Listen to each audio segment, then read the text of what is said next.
The Book of Judges, Chapter 1. The expedition and victory of Judah against the Canaanites, who are tolerated in many places. After the death of Joshua, the children of Israel consulted the Lord, saying, Who shall go up before us against the Canaanites, and shall be the leader of the war? The Lord said, Judah shall go up. Behold, I have delivered the land into his hands. And Judah said to Simeon his brother, Come up with me into my lot, and fight against the Canaanite, that I also may go along with thee into thy lot. And Simeon went with him.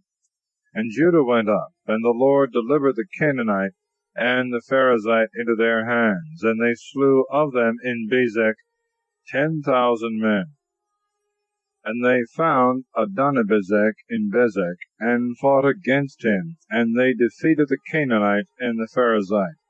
And Adonibezek fled, and they pursued after him, and took him, and cut off his fingers and toes.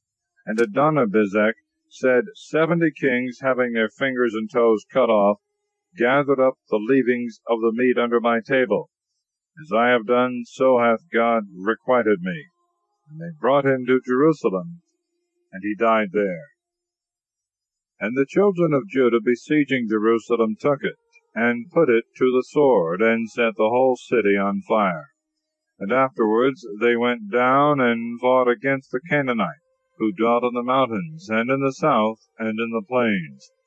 And Judah going forward against the Canaanite that dwelt in Hebron, the name whereof was in former times Kiriath-arba, slew Sesai, and Ahiman, and Tholmai.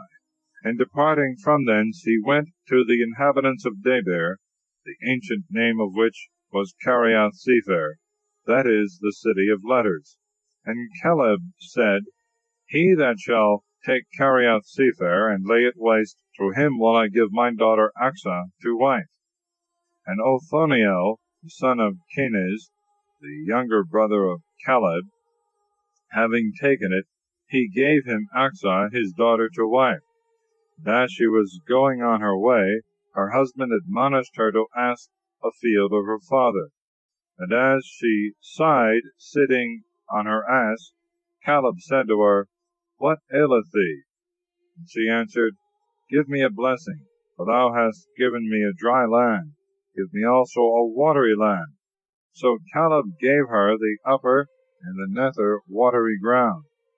And the children of the Kenite, the kinsmen of Moses, went up from the city of palms with the children of Judah into the wilderness of his lot, which is at the south side of Arad, and they dwelt with him. And Judah went with Simeon his brother, and they together defeated the Canaanites that dwelt in Sephath, and slew them. The name of the city was called Hormah, that is, Anathema. And Judah took Gaza with its confines, and Ascalon and Acharon with their confines.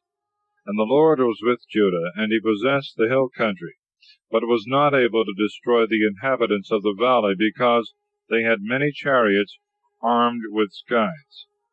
And they gave Hebron to Caleb, as Moses had said, who destroyed out of it the 3 sons of Enak. But the sons of Benjamin did not destroy the Jebusites that inhabited Jerusalem, and the Jebusite hath dwelt with the sons of Benjamin in Jerusalem until this present day.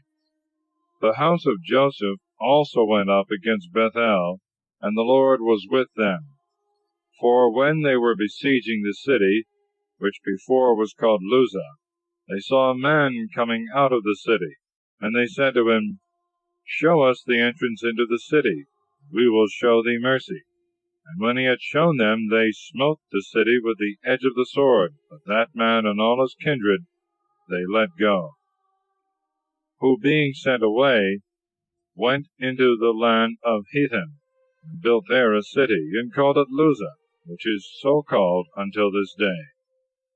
Manasseh also did not destroy Bethsan, and Thanach with their villages, nor the inhabitants of Dor, and Jeblam, and Megiddo with their villages. And the Canaanite began to dwell with them.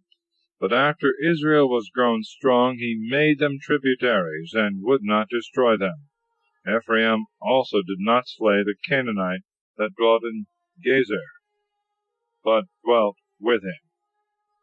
Zebulun destroyed not the inhabitants of Citron and Naalol, but the Canaanite dwelt among them, and became their tributaries. Aser also destroyed not the inhabitants of Echo, and of Sidon, and of Ahalab, and of Akazib, and of Helba, and of Aphek, and of Rehob. And he dwelt in the midst of the Canaanites, the inhabitants of that land, and did not slay them. Naphtali also destroyed not the inhabitants of Bethsemes, and of Bethanath, and he dwelt in the midst of the Canaanites, the inhabitants of the land, and the Bethsemites and Bethanites were tributaries to him. And the Amorites straitened the children of Dan in the mountain, and gave them not place to go down to the plain.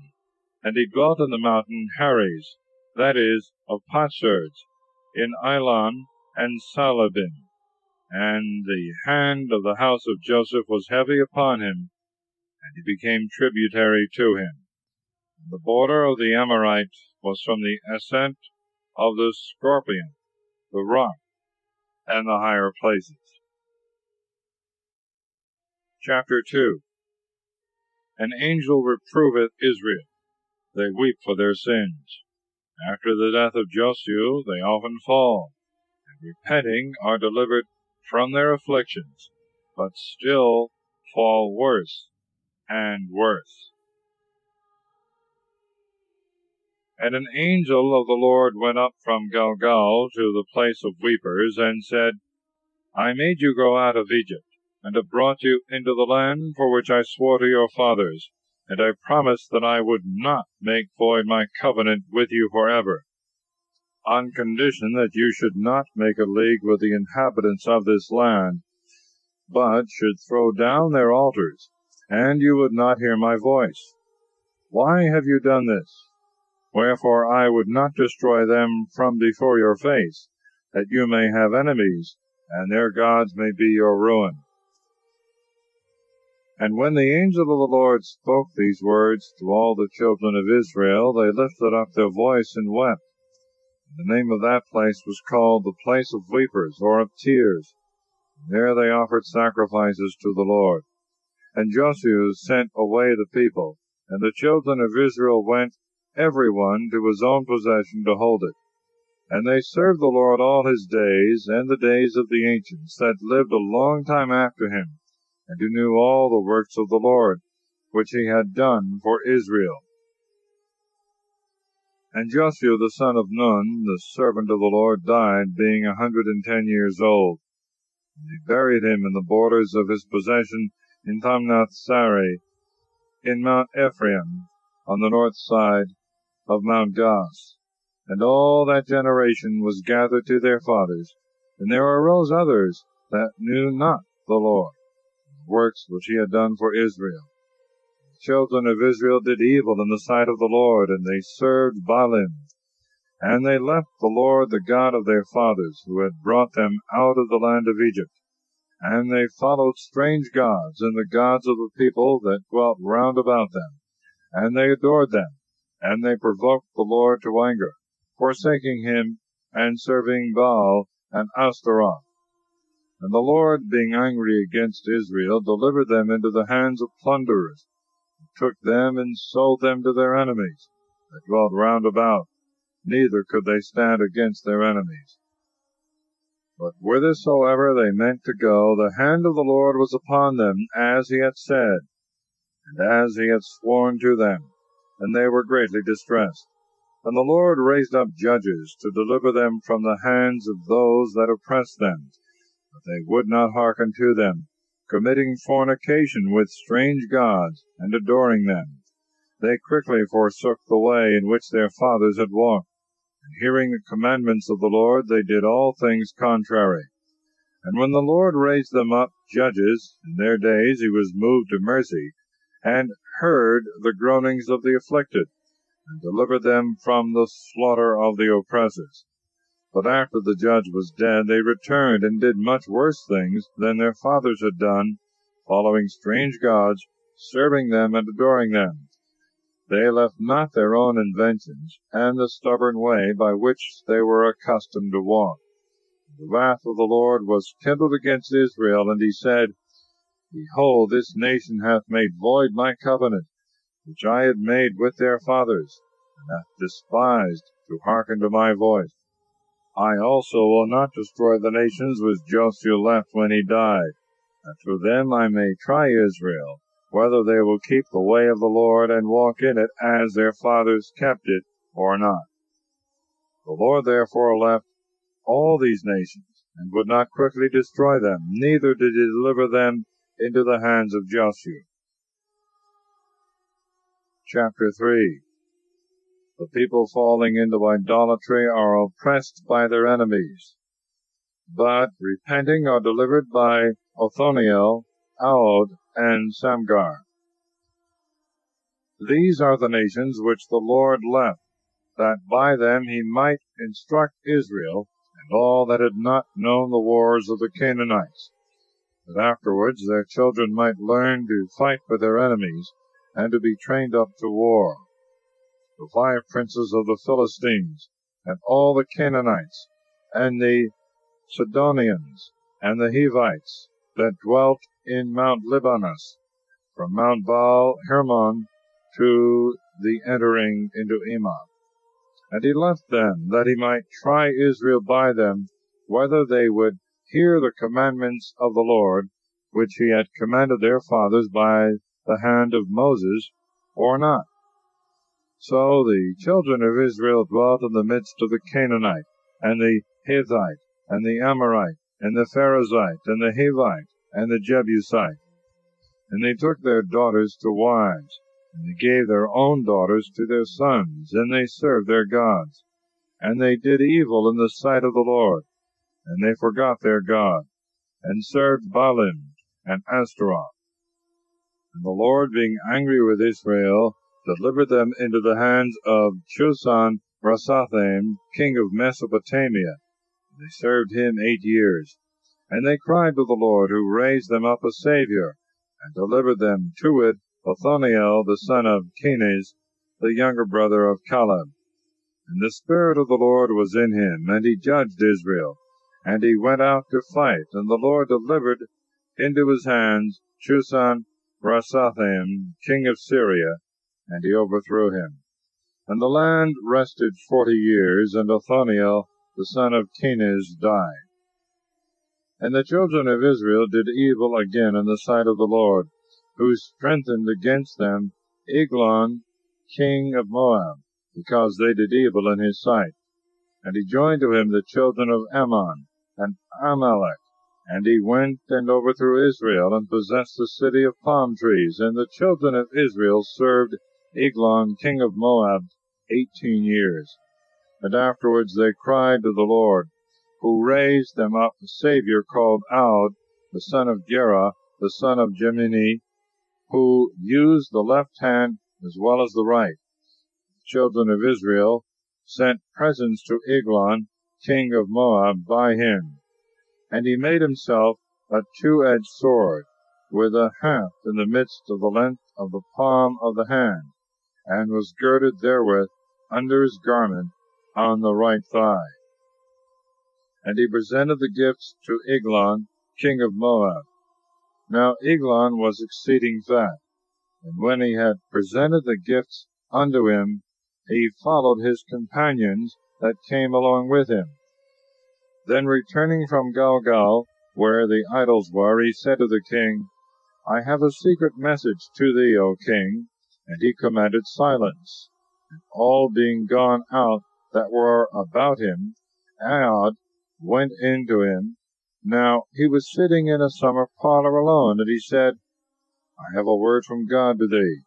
And he forthwith rose up from his throne, and Aod put forth his left hand, and took the dagger from his right thigh, and thrust it into his belly, with such force that the haft went in after the blade into the wound, and was closed up with the abundance of fat, so that he did not draw out the dagger, but left it in his body as he had struck it in. And forthwith, by the secret parts of nature, the excrements of the belly came out. But Aod, carefully shutting the doors of the parlour and locking them, went out by a postern door. The king's servants going in saw the doors of the parlour shut, and they said, Perhaps he is easing nature in his summer parlour. And waiting a long time till they were ashamed, and seeing that no man opened the door, they took a key, and opening they found their lord lying dead on the ground. But Aod, while they were in confusion, escaped, and passed by the place of the idols, from whence he had returned. And he came to Sirath, and forthwith he sounded the trumpet in Mount Ephraim. The children of Israel went down with him, he himself going in the front. And he said to them, Follow me, for the Lord hath delivered our enemies, the Moabites, into our hands. And they went down after him, and seized upon the fords of the Jordan, which are in the way to Moab, and they suffered no man to pass over. But they slew of the Moabites at that time about 10,000, all strong and valiant men. None of them could escape. Moab was humbled that day under the hand of Israel, and the land rested 80 years. After him was Samgar the son of Anath, who slew of the Philistines 600 men with a plowshare, and he also defended Israel. Chapter 4. Deborah and Barak deliver Israel from Jabin and Sisera. Jehu killeth Sisera. And the children of Israel again did evil in the sight of the Lord after the death of Aod. The Lord delivered them up into the hands of Jabin, king of Canaan, who reigned in Asor. And he had a general of his army named Sisera, and he dwelt in Harosheth of the Gentiles. And the children of Israel cried to the Lord, for he had 900 chariots set with scythes, and for 20 years had grievously oppressed them. And there was at that time Deborah, a prophetess, the wife of Lapidoth, who judged the people. And she sat under a palm tree, which was called by her name, between Ramah and Bethel and Mount Ephraim. And the children of Israel came up to her for all judgment. And she sent and called Barak the son of Abinum out of Kedes in Naphtali. And she said to him, The Lord God of Israel hath commanded thee, Go and lead an army to Mount Tabor, and thou shalt take with thee 10,000 fighting men of the children of Naphtali, and of the children of Zebulun. And I will bring unto thee in the place of the torrent Kison, Sisera, the general of Jabin's army, and his chariots, and all his multitude, and will deliver them into thy hand. And Barak said to her, If thou wilt come with me, I will go. If thou wilt not come with me, I will not go. She said to him, I will go indeed with thee, but at this time the victory shall not be attributed to thee, because Sisera shall be delivered into the hand of a woman. Deborah therefore arose, and went with Barak to Kedes. And he called unto him Zebulun and Naphtali, and went up with 10,000 fighting men, having Deborah in his company. Now Heber the Kenite had some time before departed from the rest of the Kenites, his brethren, the son of Hobab, the kinsman of Moses, and pitched his tents under the valley which is called Sinim, and was near Kedes. And it was told Sisera that Barak the son of Abinoam was gone up to Mount Tabor. And he gathered together his 900 chariots armed with scythes, and all his army from Harosheth of the Gentiles to the torrent Kison. And Deborah said to Barak, Arise, for this is the day wherein the Lord hath delivered Sisera into thy hands. Behold, he is thy leader. And Barak went down from Mount Tabor, and 10,000 fighting men with him. And the Lord struck a terror into Sisera and all his chariots and all his multitude, with the edge of the sword at the sight of Barak, insomuch that Sisera, leaping down from off his chariot, fled away on foot. And Barak pursued after the fleeing chariots and the army unto Harosheth of the Gentiles, and all the multitude of the enemies was utterly destroyed. But Sisera, fleeing, came to the tent of Jael, the wife of Heber the Kenite. For there was peace between Jabin, the king of Asor, and the house of Heber the Kenite. And Jael went forth to meet Sisera, and said to him, Come in to me, my lord. Come in, fear not. He went into her tent, and being covered by her with a cloak, said to her, Give me, I beseech thee, a little water, for I am very thirsty. She opened a bottle of milk, and gave him to drink, and covered him. And Sisera said to her, Stand before the door of the tent, and when any shall come and inquire of thee, saying, Is there any man here? Thou shalt say, There is none. So Jael, Heber's wife, took a nail of the tent, and taking also a hammer, and going in softly and with silence, she put the nail upon the temples of his head, and striking it with the hammer, drove it through his brain fast into the ground, and so passing from deep sleep to death, he fainted away and died. And behold, Barak came pursuing after Sisera, and Jael went out to meet him, and said to him, Come, and I will show thee the man whom thou seekest. And when he came into her tent, he saw Sisera lying dead, and the nail fastened in his temples. So God that day humbled Jabin, the king of Canaan, before the children of Israel, who grew daily stronger, and with a mighty hand overpowered Jabin, king of Canaan, till they quite destroyed him. Chapter 5. The Canticle of Deborah and Barak after their victory. In that day Deborah and Barak, son of Abinoam, sung and said, O you of Israel, that have willingly offered your lives to danger, bless the Lord. Hear, O ye kings, give ear, ye princes. It is I that will sing to the Lord. I will sing to the Lord, the God of Israel. O Lord, when thou wentest out of Seir, and passedst by the regions of Edom, the earth trembled, and the heavens dropped water. The mountains melted before the face of the Lord, and Sinai before the face of the Lord, the God of Israel. In the days of Samgar, the son of Anath, in the days of Jael, the paths rested. They that went by them walked through byways. The valiant men ceased and rested in Israel, until Deborah arose, a mother arose in Israel. The Lord chose new wars, and he himself overthrew the gates of the enemies. A shield and spear was not seen among 40,000 of Israel. My heart loveth the princes of Israel. O you that of your own good will offered yourselves to danger, bless the Lord. Speak you that ride upon fair asses, and you that sit in judgment and walk in the way. Where the chariots were dashed together, and the army of the enemies was choked, there let the justices of the Lord be rehearsed, and his clemency towards the brave men of Israel. Then the people of the Lord went down to the gates, and obtained the sovereignty.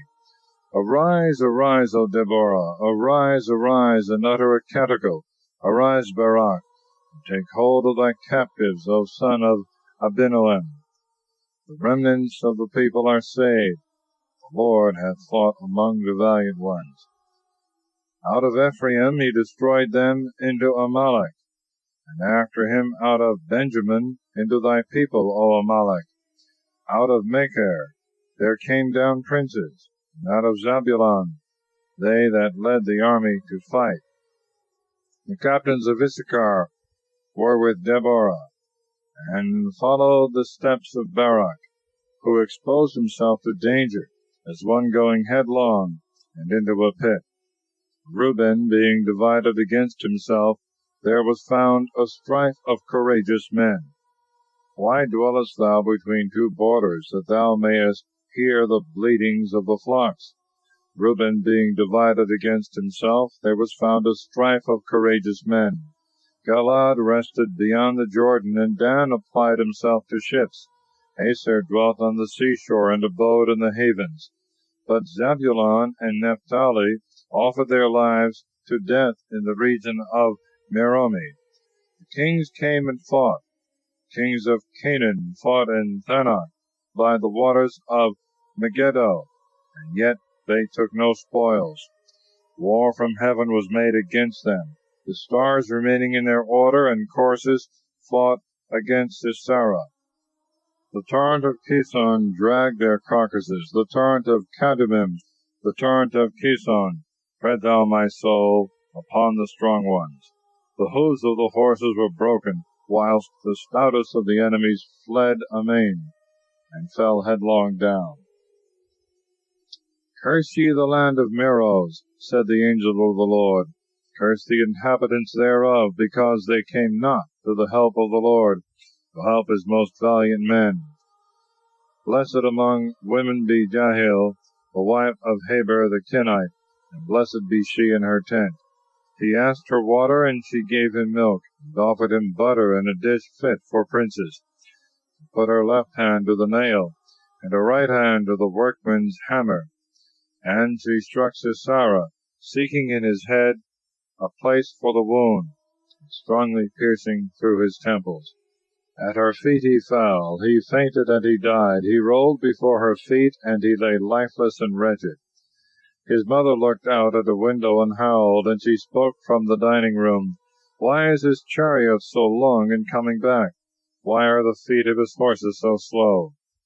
One that was wiser than the rest of his wives returned this answer to her mother-in-law. Perhaps he is now dividing the spoils, and the fairest of the women is chosen out for him. Garments of divers colors are given to Sisera for his prey. Furniture of different kinds is heaped together to adorn the necks. So let all thy enemies perish, O Lord, but let them that love thee shine, as the sun shineth in his rising. And the land rested for 40 years. Chapter 6. The people for their sins are oppressed by the Midianites. Gideon is called to deliver them. And the children of Israel again did evil in the sight of the Lord, and he delivered them into the hand of Midian 7 years. And they were grievously oppressed by them, and they made themselves dens and caves in the mountains and strongholds to resist. And when Israel had sown, Midian and Amalek and the rest of the eastern nations came up, pitching their tents among them, wasted all things as they were in the blade, even to the entrance of Gaza. And they left nothing at all in Israel for sustenance of life, nor sheep, nor oxen, nor asses. For they and all their flocks came with their tents, and like locusts filled all places, an innumerable multitude of men, and of camels, wasting whatsoever they touched. And Israel was humbled exceedingly in the sight of Midian. And he cried to the Lord, desiring help against the Midianites. And he sent unto them a prophet, and he spoke. Thus saith the Lord, the God of Israel, I made you to come out of Egypt, and brought you out of the house of bondage, and delivered you out of the hands of the Egyptians, and of all the enemies that afflicted you. And I cast them out at your coming in, and gave you their land. And I said, I am the Lord your God. Fear not the gods of the Amorites, in whose land you dwell. And you would not hear my voice. And an angel of the Lord came, and sat under an oak that was in Ephraim, and belonged to Joash, the father of the family of Israel. And when Gideon his son was threshing and cleansing wheat by the winepress, to flee from Midian, the angel of the Lord appeared to him and said, The Lord is with thee, O most valiant of men. And Gideon said to him, I beseech thee, my Lord, if the Lord be with us, why have these evils fallen upon us? Where are his miracles, which our fathers have told us of, saying, The Lord brought us out of Egypt. Now the Lord hath forsaken us, and delivered us into the hands of Midian. And the Lord looked upon him, and said, Go in this thy strength, and thou shalt deliver Israel out of the hand of Midian. Know that I have sent thee. He answered and said, I beseech thee, my Lord, wherewith shall I deliver Israel? Behold, my family is the meanest in Manasseh, and I am the least in my father's house. And the Lord said to him, I will be with thee, and thou shalt cut off Midian as one man. And he said, If I have found grace before thee, give me a sign that it is thou that speakest to me. And depart not hence, I'll return to thee, and bring a sacrifice, and offer it to thee. And he answered, I will wait thy coming. So Gideon went in, and boiled a kid, and made unleavened loaves of a measure of flour, and putting the flesh in a basket, and the broth of the flesh into a pot, he carried all under the oak, and presented to him. And the angel of the Lord said to him, Take the flesh and the unleavened loaves, and lay them upon that rock, and pour out the broth thereon. And when he had done so, the angel of the Lord put forth the tip of the rod, which he held in his hand, and touched the flesh and the unleavened loaves. And there arose a fire from the rock, and consumed the flesh and the unleavened loaves. And the angel of the Lord vanished out of his sight. And Gideon, seeing that it was the angel of the Lord, said, Alas, my Lord God, for I have seen the angel of the Lord face to face. And the Lord said to him, Peace be with thee, fear not, thou shalt not die. And Gideon built there an altar to the Lord, and called it the Lord's Peace, until this present day. When he was yet in Ephraim, which is of the family of Ezrai, that night the Lord said to him, Take a bullock of thy father's, and another bullock of 7 years, and thou shalt destroy the altar of Baal, which is thy father's, and cut down the grove that is about the altar. And thou shalt build an altar to the Lord thy God in the top of this rock, whereupon thou didst lay the sacrifice before.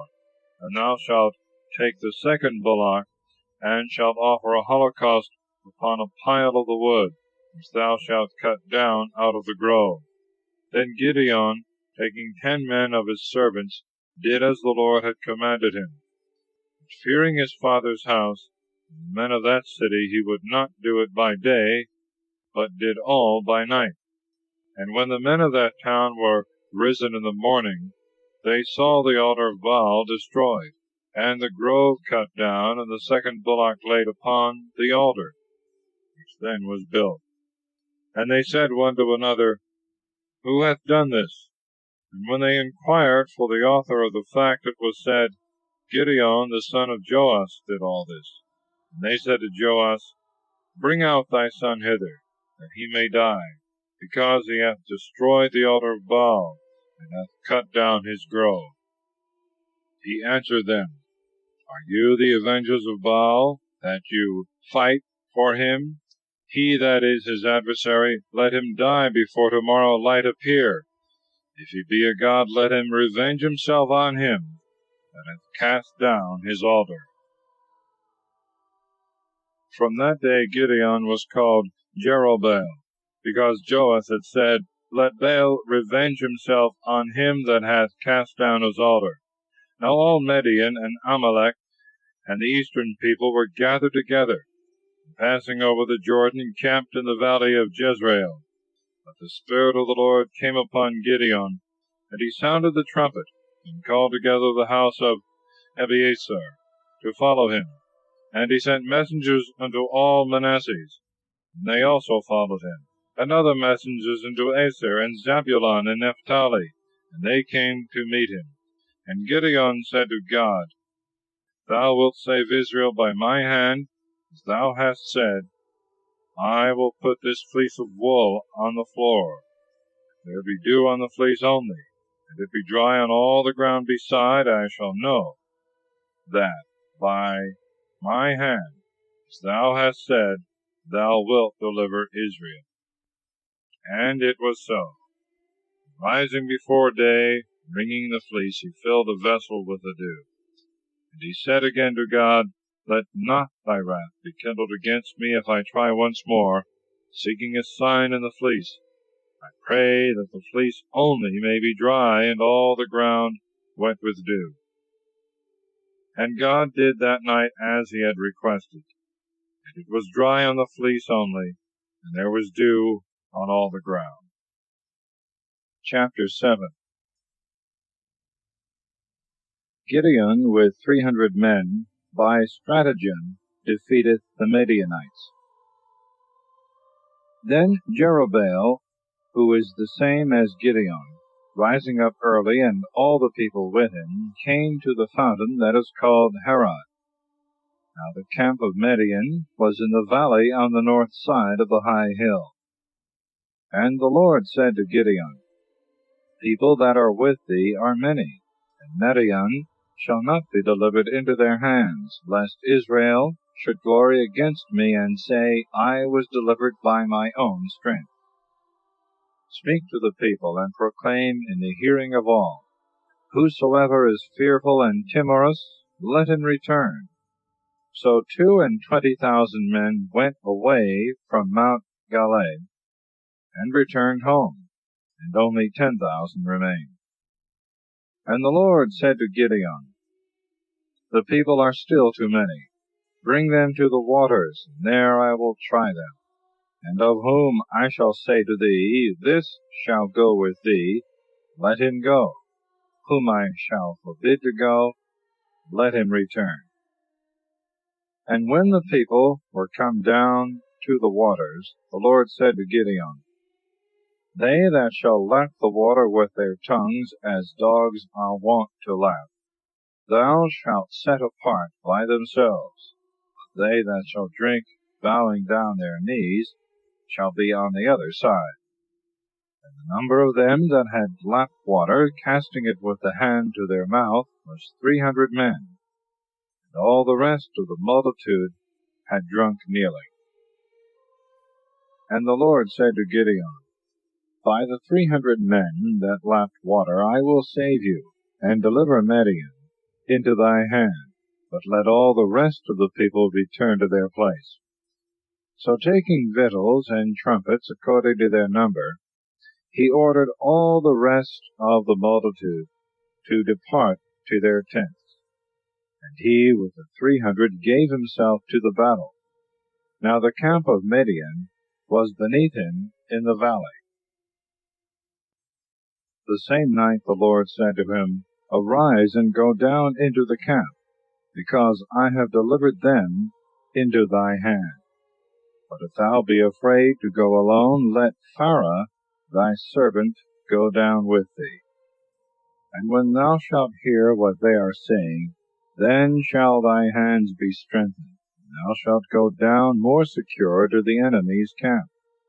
And he went down with Pharaoh his servant into part of the camp, where was the watch of men in arms. But Midian and Amalek, and all the eastern people, lay scattered in the valley, as a multitude of locusts. Their camels also were innumerable, as the sand that lieth on the seashore. And when Gideon was come, one told his neighbor a dream, and in this manner related what he had seen. I dreamt a dream, and it seemed to me as if a hearth cake of barley bread rolled and came down into the camp of Midian. When it was come to a tent, it struck it, and beat it down flat to the ground.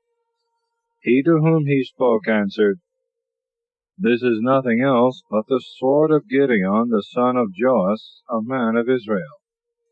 The Lord hath delivered Midian, and all their camp into his hand.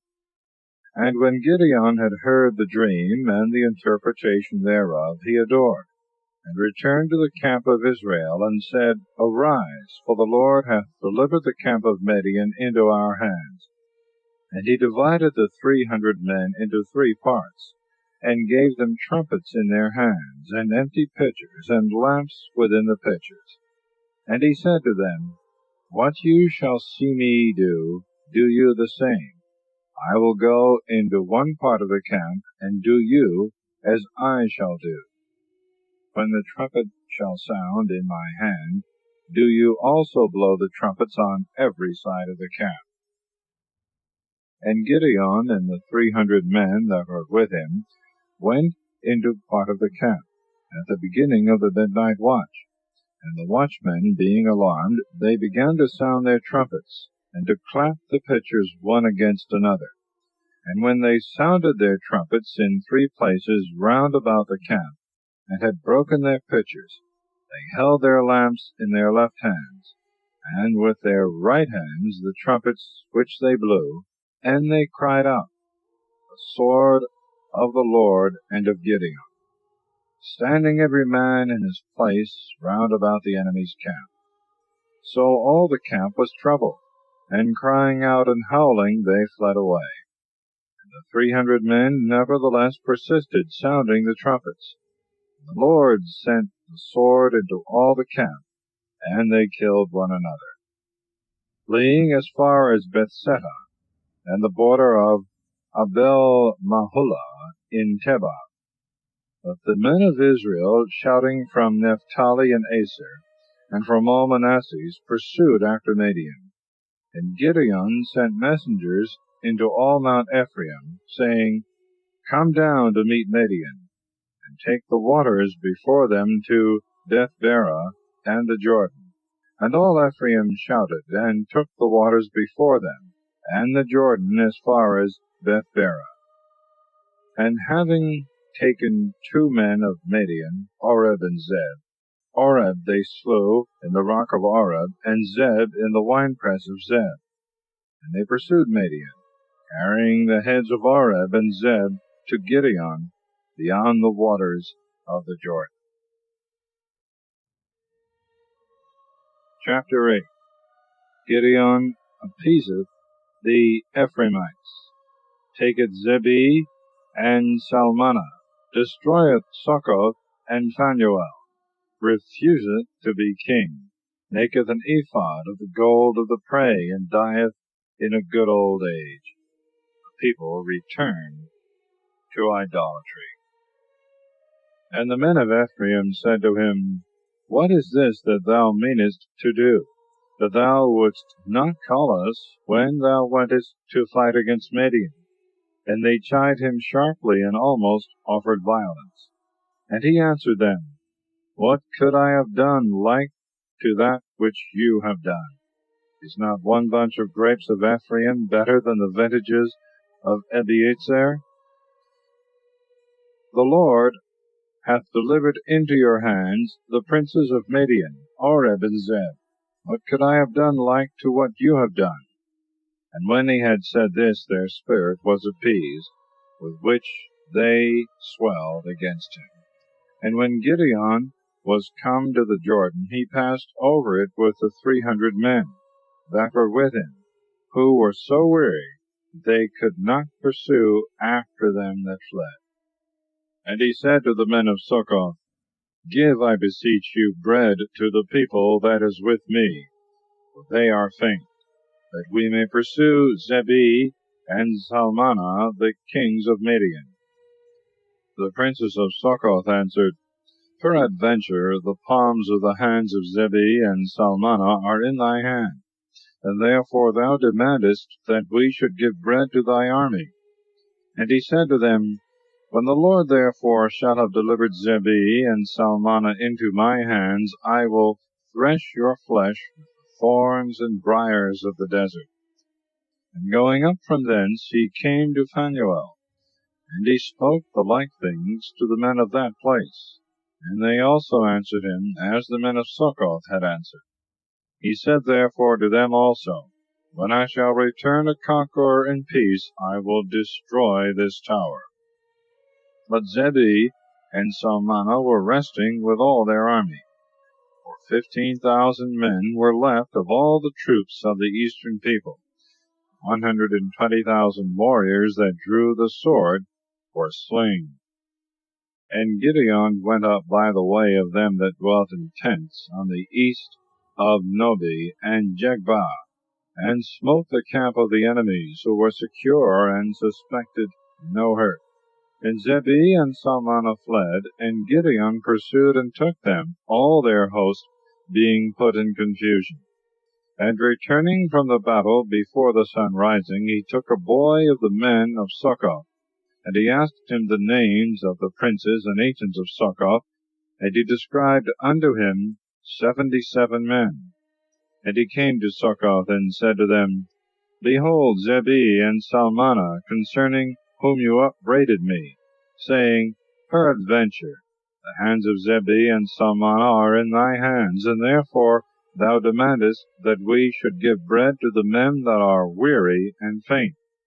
So he took the ancients of the city, thorns and briars of the desert, and tore them with the same, and cut in pieces the men of Succoth. And he demolished the tower of Phanuel, and slew the men of the city. And he said to Zebhi and Salmana, What manner of men were they whom you slew in Thabor? They answered, They were like thee, and one of them as the son of a king. He answered them, They were my brethren, sons of my mother. As the Lord liveth, if you had saved them, I would not kill you. And he said to Jether, his eldest son, Arise and slay them. But he drew not his sword, for he was afraid, being but yet a boy. Zebhi and Salmana said, Do thou rise and run upon us, because the strength of a man is according to his age. Gideon rose up and slew Zebhi and Salmana, and he took the ornaments and bosses with which the necks of the camels of kings are wont to be adorned. And all the men of Israel said to Gideon, Rule thou over us, and thy son and thy son's son, because thou hast delivered us from the hand of Midian. And he said to them, I will not rule over you, neither shall my son rule over you, but the Lord shall rule over you. And he said to them, I desire one request of you. Give me the earlets of your spoils, for the Ishmaelites were accustomed to wear golden earlets. They answered, We will give them most willingly. And spreading a mantle on the ground, they cast upon it the earlets of the spoils. And the weight of the earlets that he requested was 1,700 shekels of gold, besides the ornaments and jewels and purple raiment which the kings of Midian were wont to use, and besides the golden chains that were about the camels' necks. And Gideon made an ephod thereof, and put it in his city Ephron. And all Israel committed fornication with it, and it became a ruin to Gideon and to all his house. But Midian was humbled before the children of Israel, neither could they any more lift up their heads. But the land rested for 40 years, while Gideon presided. So Jerubbaal the son of Joash went and dwelt in his own house. And he had 70 sons, who came out of his thigh, for he had many wives. And his concubine that he had in Shechem bore him a son, whose name was Abimelech. And Gideon the son of Joash died in a good old age, and was buried in the sepulchre of his father in Ephraim, of the family of Ezra. But after Gideon was dead, the children of Israel turned again, and committed fornication with Balaam. And they made a covenant with Baal, that he should be their God. And they remembered not the Lord their God, who delivered them out of the hands of all their enemies round about. Neither did they show mercy to the house of Jerubbaal Gideon, according to all the good things he had done to Israel. Chapter 9. Abimelech killeth his brethren. Jotham's parable. Gaal conspireth with the Sychemites against Abimelech, but is overcome. Abimelech destroyeth Sichem, but is killed at Thebes. And Abimelech the son of Jerubbaal went to Sichem to his mother's brethren, and spoke to them, and to all the kindred of his mother's father, saying, Speak to all the men of Sichem, whether is better for you that 70 men, all the sons of Jerubbaal, should rule over you, or that one man should rule over you? And withal consider that I am your bone and your flesh. And his mother's brethren spoke of him to all the men of Sichem all these words, and they inclined their hearts after Abimelech, saying, He is our brother. And they gave him 70 weight of silver out of the temple of Baalberith, wherewith he hired to himself men that were needy and vagabonds, and they followed him. And he came to his father's house in Ephraim, and slew his brethren, the sons of Jerubbaal, 70 men upon one stone. And there remained only Jotham, the youngest son of Jerubbaal, who was hidden. And all the men of Sichem were gathered together, and all the families of the city of Millo. And they went and made Abimelech king by the oak that stood in Sichem. This being told to Jotham, he went and stood on the top of Mount Gerizim, and lifting up his voice he cried, and said, Hear me, ye men of Sichem, so may God hear you. The trees went to anoint a king over them, and they said to the olive tree, Reign thou over us. And it answered, Can I leave my fatness, which both gods and men make use of, to come to be promoted among the trees? And the trees said to the fig tree, Come thou, and reign over us. And it answered them, Can I leave my sweetness and my delicious fruits, and go to be promoted among the other trees? And the trees said to the vine, Come thou, and reign over us. And it answered them, Can I forsake my wine that cheereth God and men, and be promoted among the other trees? And all the trees said to the bramble, Come thou, and reign over us. And it answered them, If indeed you mean to make me king, come ye, and rest under my shadow. But if you mean it not, let fire come out from the bramble, and devour the cedars of Libanus. Now therefore, if you have done well, and without sin, in appointing Abimelech king over you, and have dealt well with Jerubbaal, and with his house, and have made a suitable return for the benefits of him who fought for you, and exposed his life to dangers to deliver you from the hands of Midian, and you are now risen up against my father's house, and have killed his sons 70 men upon one stone, and have made Abimelech, son of his handmaid, king over the inhabitants of Sichem, because he is your brother. If therefore you have dealt well and without fault with Jerubbaal and his house, rejoice ye this day in Abimelech, and may he rejoice in you. But if unjustly, let fire come out from him, and consume the inhabitants of Sichem, and the town of Millo, and let fire come out from the men of Sichem, and from the town of Millo, and devour Abimelech. And when he had said thus, he fled, and went into Berah, and dwelt there for fear of Abimelech his brother. So Abimelech reigned over Israel for 3 years. And the Lord sent a very evil spirit between Abimelech and the inhabitants of Sichem, who began to detest him, and to leave the crime of the murder of the 70 sons of Jerubbaal, the shedding of their blood, upon Abimelech their brother, and upon the rest of the princes of the Sichemites who aided him. And they set an ambush against him on the top of the mountains, and while they waited for his coming, they committed robberies, taking spoils of all that passed by. And it was told Abimelech. And Gaal the son of Obed came with his brethren, and went over to Sichem. And the inhabitants of Sichem, taking courage at his coming, went out into the fields, wasting the vineyards, and treading down the grapes. And singing and dancing they went into the temple of their God, and in their banquets and cups they cursed Abimelech. And Gaal the son of Obed cried, Who is Abimelech? What is Sichem, that we should serve him? Is he not the son of Jerubbaal, and hath made Zebul his servant ruler over the men of Emor, the father of Sichem? Why then shall we serve him? Would to God that some man would put this people under my hand, that I might remove Abimelech out of the way. And it was said to Abimelech, Gather together the multitude of an army, and come.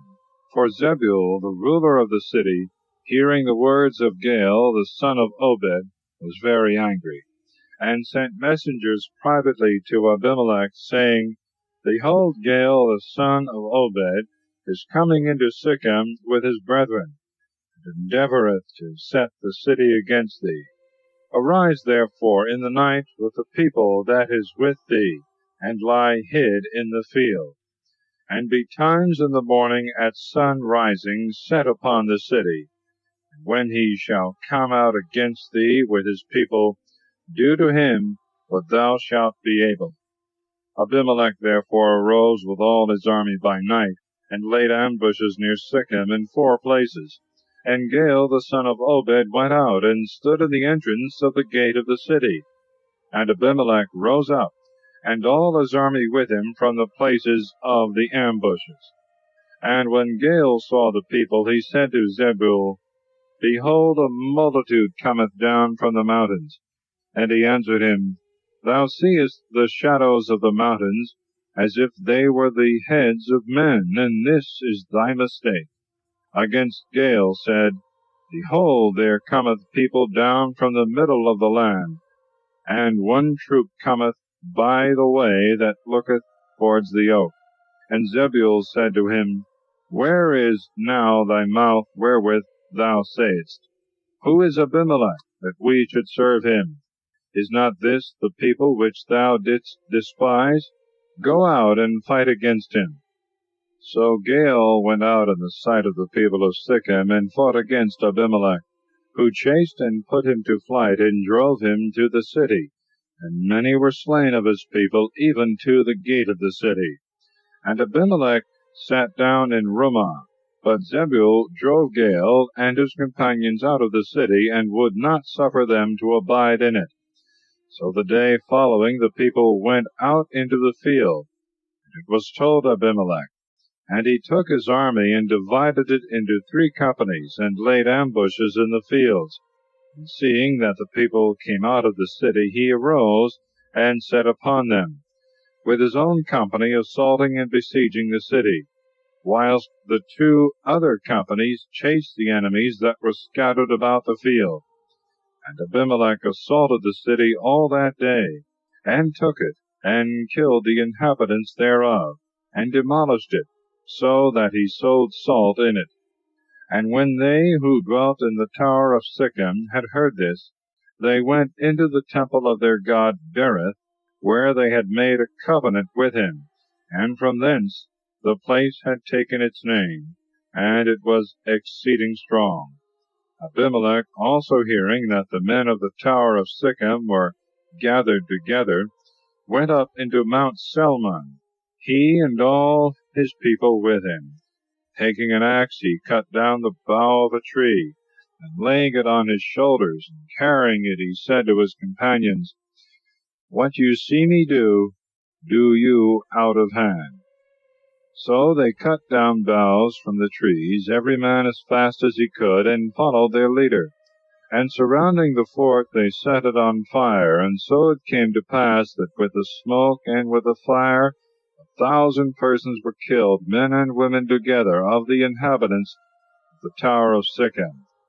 Then Abimelech, departing from thence, came to the town of Thebes, which he surrounded and besieged with his army. And there was in the midst of the city a high tower, in which both the men and the women were fled together, and all the princes of the city. And having shut and strongly barred the gate, they stood upon the battlements of the tower to defend themselves. And Abimelech, coming near the tower, fought stoutly, and approaching to the gate, endeavored to set fire to it. And behold, a certain woman, casting a piece of a millstone from above, dashed it against the head of Abimelech, and broke his skull. And he called hastily to his armor-bearer, and said to him, Draw thy sword and kill me, lest it should be said that I was slain by a woman. He did as he was commanded, and slew him. And when he was dead, all the men of Israel that were with him returned to their homes. And God repaid the evil that Abimelech had done against his father, killing his 70 brethren. The Sychemites also were rewarded for what they had done, and the curse of Jotham, the son of Jerubbaal, came upon them. Chapter 10. Thola ruleth Israel 23 years, and Jair 22. The people fall again into idolatry, and are afflicted by the Philistines and Ammonites. They cry to God for help, who upon their repentance hath compassion on them. After Abimelech there arose a ruler in Israel, Thola son of Phua, the uncle of Abimelech, a man of Issachar, who dwelt in Samir of Mount Ephraim. And he judged Israel 23 years, and he died, and was buried in Samir. To him succeeded Jair the Galadite, who judged Israel for 22 years. Having 30 sons, they rode on 30 ass colts, and were princes of 30 cities, which from his name were called Havoth-Jair, that is, the towns of Jair, until this present day in the land of Galaad. And Jair died, and was buried in the place which was called Camon.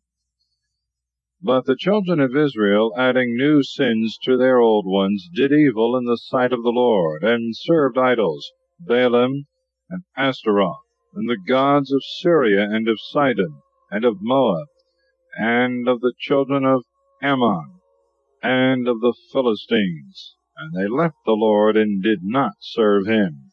And the Lord, being angry with them, delivered them into the hands of the Philistines, and of the children of Ammon.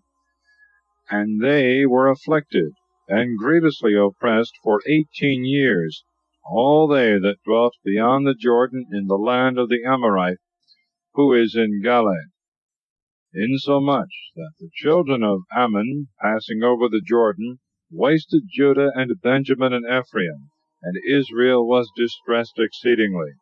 And they cried to the Lord, and said, We have sinned against thee, because we have forsaken the Lord our God, and have served Baalim. And the Lord said to them, Did not the Egyptians, and the Amorites, and the children of Ammon, and the Philistines, the Sidonians also, and Amalek, and Canaan, oppress you? And you cried to me, and I delivered you out of their hand. And yet you have forsaken me, and have worshipped strange gods. Therefore I will deliver you no more. Go and call upon the gods which you have chosen. Let them deliver you in the time of distress. And the children of Israel said to the Lord, We have sinned. Do thou unto us whatsoever pleaseth thee, only deliver us this time. And saying these things, they cast away out of their coasts all the idols of strange gods, and served the Lord their God, and he was touched with their miseries. The children of Ammon, shouting together, pitched their tents in Galaad, against whom the children of Israel assembled themselves together and camped in Mizpah. And the princes of Galaad said one to another, Whosoever of us shall first begin to fight against the children of Ammon, he shall be the leader of the people of Galaad. Chapter 11. Jephthah is made ruler of the people of Galaad. He first pleads their cause against the Ammonites, then, making a vow, obtains a signal victory. He performs his vow. There was at that time Jephthah the Gileadite, a most valiant man, and a warrior, the son of a woman that was a harlot, and his father was Galaad. Now Galaad had a wife, of whom he had sons, who, after they were grown up, thrust out Jephthah, saying, Thou canst not inherit in the house of our father, because thou art born of another mother. Then he fled and avoided them, and dwelt in the land of Tob. And there were gathered to him needy men and robbers, and they followed him as their prince. In those days the children of Ammon made war against Israel. And as they pressed hard upon them, the ancients of Galaad went to fetch Jephthah out of the land of Tob to help them. And they said to him, Come thou and be our prince, and fight against the children of Ammon. And he answered them, Are not you the men that hated me, and cast me out of my father's house? And now you are come to me constrained by necessity? And the princes of Galaad said to Jephthah, For this cause we are now come to thee, that thou mayest go with us, and fight against the children of Ammon, and be head over all the inhabitants of Galaad. Jephthah also said to them, If you be come to me sincerely, that I should fight for you against the children of Ammon, and the Lord shall deliver them into my hand, shall I be your prince? They answered him, The Lord who heareth these things, he himself is mediator and witness that we will do as we have promised. Jephthah therefore went with the princes of Galaad, and all the people made him their prince. And Jephthah spoke all his words before the Lord in Mizpah. And he sent messengers to the king of the children of Ammon, to say in his name, What hast thou to do with me, that thou art come against me to waste my land? And he answered them, Because Israel took away my land when he came up out of Egypt, from the confines of the Arnon, unto the Jabbok and the Jordan. Now therefore restore the same peaceably to me. And Jephthah again sent word by them, and commanded them, Say to the king of Ammon, Thus saith Jephthah, Israel did not take away the land of Moab, nor the land of the children of Ammon. When they came up out of Egypt, he walked through the desert to the Red Sea, and came into Kadesh. And he sent messengers to the king of Edom, saying, Suffer me to pass through thy land. But he would not condescend to his request. He sent also to the king of Moab, who likewise refused to give him passage. He abode therefore in Kadesh, and went round the land of Edom at the side of the land of Moab, and came over against the east coast of the land of Moab, and camped on the other side of the Arnon, and he would not enter the bounds of Moab. So Israel sent messengers to Sihon, king of the Amorites, who dwelt in Heshbon, and they said to him, Suffer me to pass through thy land to the river. But he also, despising the words of Israel, suffered him not to pass through his borders. Gathering an infinite multitude, went out against him to Jassa, and made strong opposition. And the Lord delivered him with all his army into the hands of Israel, and he slew him, and possessed all the land of the Amorite, the inhabitant of that country, and all the coasts thereof, from the Arnon to the Jabbok, and from the wilderness to the Jordan. So the Lord, the God of Israel, destroyed the Amorite, his people of Israel, fighting against him. And wilt thou now possess this land? Are not those things which thy God Chemos possesseth due to thee by right?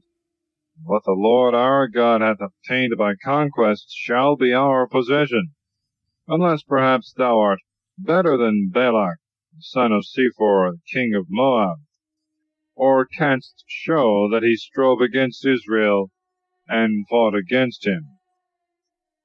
Whereas he hath dwelt in Heshbon, and the villages thereof, and in Aroer, and its villages, and in all the cities near the Jordan, for 300 years. Why have you for so long a time attempted nothing about this claim? Therefore I do not trespass against thee, but thou wrongest me by declaring an unjust war against me. The Lord be judge and decide this day between Israel and the children of Ammon. And the king of the children of Ammon would not hearken to the words of Jephthah, which he sent him by the messengers. Therefore the Spirit of the Lord came upon Jephthah, and going round Gilead and Manasseh and Mizpah of Gilead, and passing over from thence to the children of Ammon, he made a vow to the Lord, saying, If thou wilt deliver the children of Ammon into my hands, whosoever shall first come forth out of the doors of my house, and shall meet me when I return in peace from the children of Ammon, same will I offer a holocaust to the Lord. And Jephthah passed over to the children of Ammon to fight against them, and the Lord delivered them into his hands.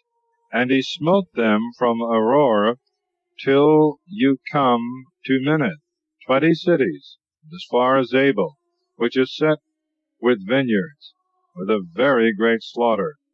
The children of Ammon were humbled by the children of Israel. And when Jephthah returned into Mizpah to his house, his only daughter met him with timbrels and with dances, for he had no other children. And when he saw her, he rent his garments, and said, Alas, my daughter, thou hast deceived me, and thou myself art deceived. For I have opened my mouth to the Lord, and I can do no other thing. And she answered him, My father, if thou hast opened thy mouth to the Lord, do unto me whatsoever thou hast promised, since the victory hath been granted to thee, and revenge of thy enemies. And she said to her father, Grant me only this which I desire. Let me go, that I may go about the mountains for 2 months, and may bewail my virginity with my companions. And he answered her, Go. And he sent her away for 2 months. And when she was gone with her comrades and companions, she mourned her virginity in the mountains. And the 2 months being expired, she returned to her father, and he did to her as he had vowed, and she knew no man. From thence came a fashion in Israel, and a custom has been kept, that from year to year the daughters of Israel assemble together, and lament the daughter of Jephthah the Gileadite for 4 days. Chapter 12. The Ephraimites quarrel with Jephthah. 42,000 of them are slain. Abisan, Ahialan, and Abdon are judges. But behold, there arose a sedition in Ephraim, and passing towards the north, they said to Jephthah, When thou wentest to fight against the children of Ammon, why wouldst thou not call us, that we might go with thee? Therefore we will burn thy house. And he answered them, I and my people were at great strife with the children of Ammon, and I called you to assist me, and you would not do it. And when I saw this, I put my life in my own hands, and passed over against the children of Ammon, and the Lord delivered them into my hands. What have I deserved, that you should rise up to fight against me? Then calling to him all the men of Gilead, he fought against Ephraim. The men of Gilead defeated Ephraim, because he had said, Gilead is a fugitive of Ephraim, and dwelleth in the midst of Ephraim and Manasseh. And the Gileadites secured the fords of the Jordan, by which Ephraim was to return. And when any one of the number of Ephraim came thither in the flight, and said, I beseech you, let me pass, the Gileadites said to him, Art thou not an Ephraimite? If he said, I am not, they asked him, Say then, Skibboleth, which is interpreted an ear of corn. But he answered, Sibboleth, not being able to express an ear of corn by the same letter. Then presently they took him and killed him in the very passage of the Jordan. There fell at that time of Ephraim 42,000. And Jephthah the Gileadite judged Israel 6 years. And he died, and was buried in his city of Gilead. And after him Abison of Bethlehem judged Israel. He had 30 sons, and as many daughters, whom he sent abroad, and gave to husbands, and took wives for his sons of the same number, bringing them into his house. And he judged Israel 7 years. And he died, and was buried in Bethlehem. To him succeeded Ahialon, a Zebulunite, and he judged Israel 10 years. And he died, and was buried in Zebulun. After him Abdon, the son of Hillel, a Pharathonite, judged Israel. And he had 40 sons, and of them 30 grandsons, mounted upon 70 ass colts. And he judged Israel 8 years. And he died, and was buried in Pharathon, in the land of Ephraim, in the mount of Amalek. Chapter 13. The people fall again into idolatry, and are afflicted by the Philistines. An angel foretelleth the birth of Samson. And the children of Israel did evil again in the sight of the Lord, and he delivered them into the hands of the Philistines 40 years. Now there was a certain man of Sarah, and of the race of Dan, whose name was Manuel, and his wife was barren. And an angel of the Lord appeared to her, and said, Thou art barren and without children, but thou shalt conceive and bear a son. Now therefore beware, and drink no wine, nor strong drink, and eat not any unclean thing, because thou shalt conceive and bear a son, and no razor shall touch his head. For he shall be a Nazarite of God from his infancy, and from his mother's womb, and he shall begin to deliver Israel from the hands of the Philistines. And when she was come to her husband, she said to him, A man of God came to me, having the countenance of an angel, very awful.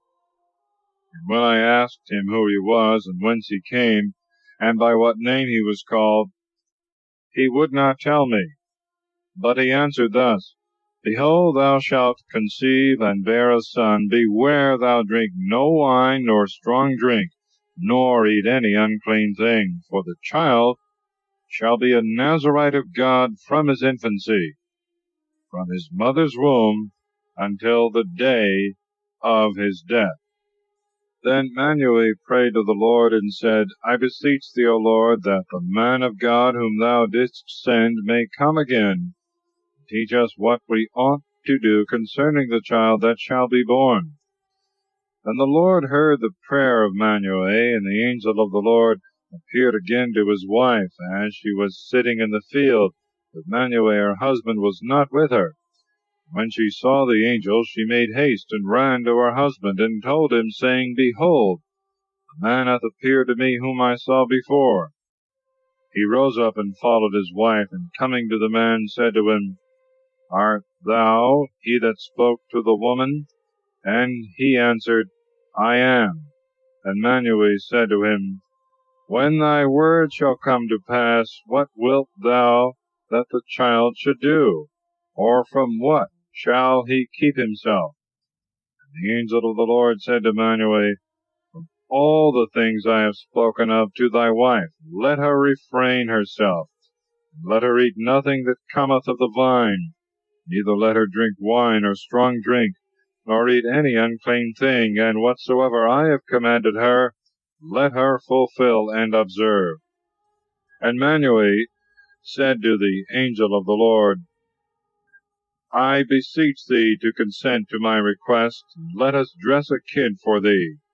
And the angel answered him, If thou press me, I will not eat of thy bread, but if thou wilt offer a holocaust, offer it to the Lord. And Manuel knew not it was the angel of the Lord. And he said to him, What is thy name, that, if thy word shall come to pass, we may honor thee? And he answered him, Why askest thou my name, which is wonderful. Then Manuel took a kid of the flocks, and the libations, and put them upon a rock, offering to the Lord, who doth wonderful things. And he and his wife looked on. And when the flame from the altar went up towards heaven, the angel of the Lord ascended also in the flame. And when Manuel and his wife saw this, they fell flat on the ground. And the angel of the Lord appeared to them no more. And forthwith Manuel understood that it was an angel of the Lord. And he said to his wife, We shall certainly die, because we have seen God.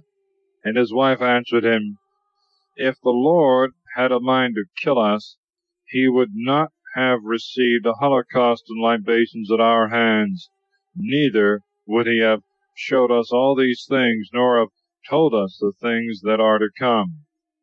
And she bore a son, and called his name Samson. And the child grew, and the Lord blessed him. And the Spirit of the Lord began to be with him in the camp of Dan, between Sarah and Eshtaol. Chapter 14.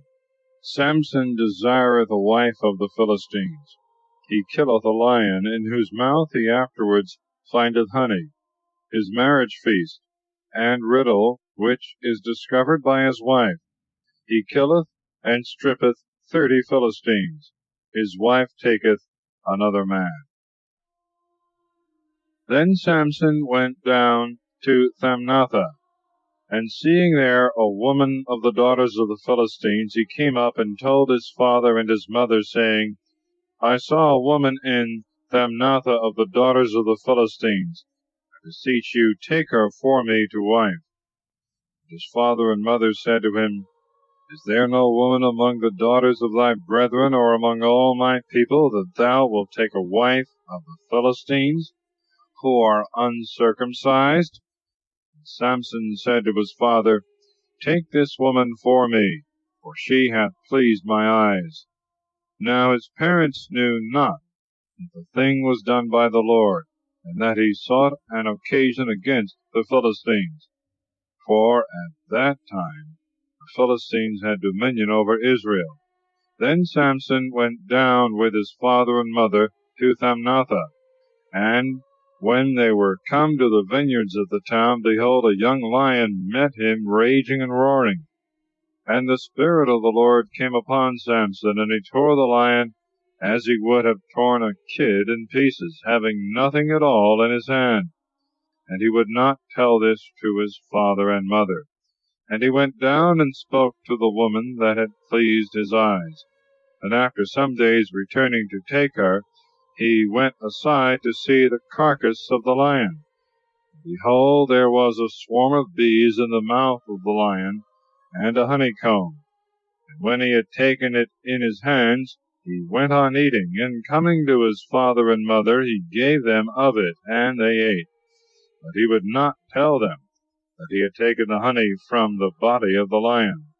So his father went down to the woman, and made a feast for his son Samson, for so the young men used to do. And when the citizens of that place saw him, they besought him 30 companions to be with him. And Samson said to them, I will propose to you a riddle, which if you declare unto me within the 7 days of the feast, I will give you 30 shirts, and as many coats. But if you shall not be able to declare it, you shall give me 30 shirts, and the same number of coats. They answered him, Put forth the riddle, that we may hear it. And he said to them, Out of the eater came forth meat, and out of the strong came forth sweetness. And they could not in 3 days expound the riddle. And when the 7th day came, they said to the wife of Samson, Soothe thy husband, and persuade him to tell thee what the riddle meaneth.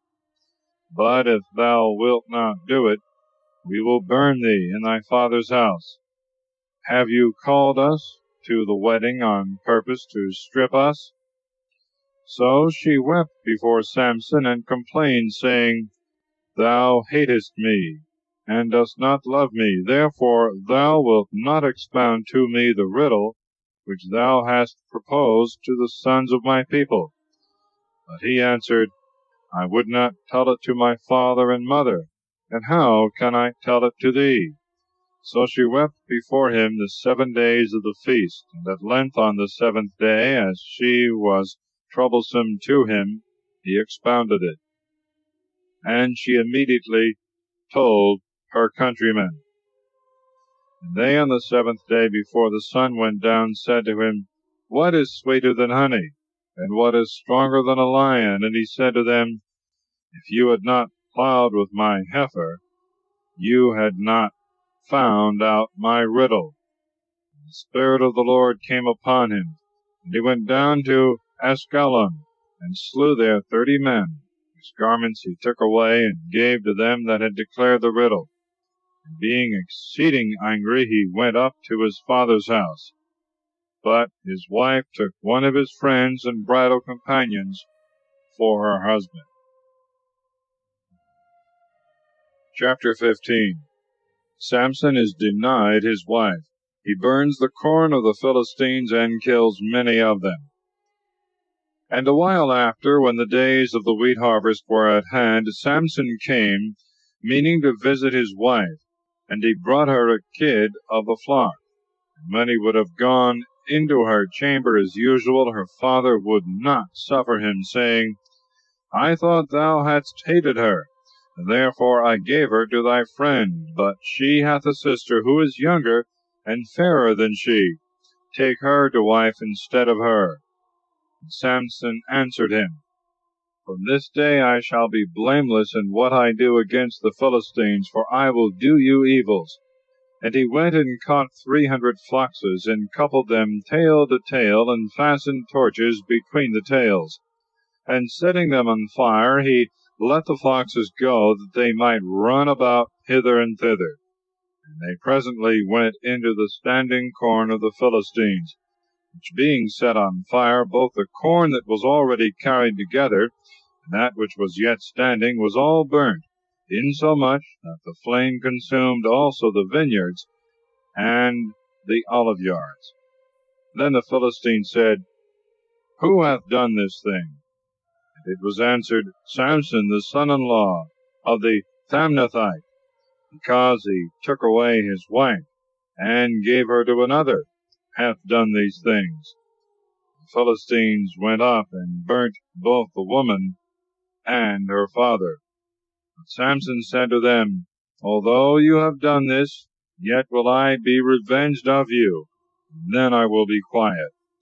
And he made a great slaughter of them, so that in astonishment they laid the calf of the leg upon the thigh.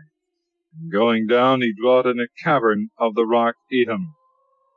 Then the Philistines, going up into the land of Judah, camped in the place which afterwards was called Lechi, that is, the jawbone, where their army was spread. And the men of the tribe of Judah said to them, Why are you come up against us? They answered, We are come to bind Samson, and to pay him for what he hath done against us. Wherefore 3,000 men of Judah went down to the cave of the rock Etam, and said to Samson, Knowest thou not that the Philistines rule over us? Why wouldst thou do thus? And he said to them, As they did to me, so have I done to them. And they said to him, We are come to bind thee, and to deliver thee into the hands of the Philistines. And Samson said to them, Swear to me, and promise me that you will not kill me. They said, We will not kill thee, but we will deliver thee up bound. And they bound him with 2 new cords, and brought him from the rock Etam. Now when he was come to the place of the jawbone, and the Philistines, shouting, went to meet him, the Spirit of the Lord came strongly upon him. And as the flax is wont to be consumed at the approach of fire, so the bands with which he was bound were broken and loosed.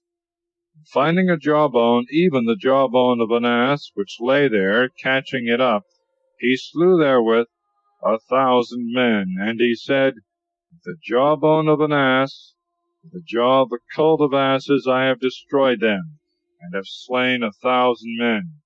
And when he had ended these words, singing, he threw the jawbone out of his hand, and called the name of that place Ramathlehi, which is interpreted the lifting up of the jawbone. And being very thirsty, he cried to the Lord, and said, Thou hast given this very great deliverance and victory into the hand of thy servant.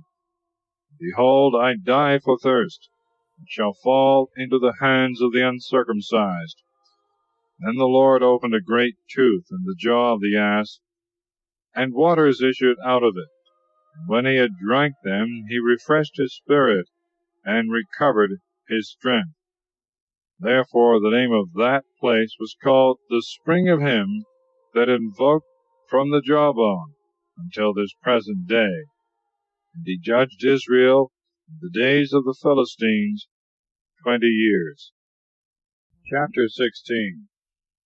Samson is deluded by Delilah, and falls into the hands of the Philistines. His death. He went also into Gaza, and saw there a woman, a harlot, and went in unto her.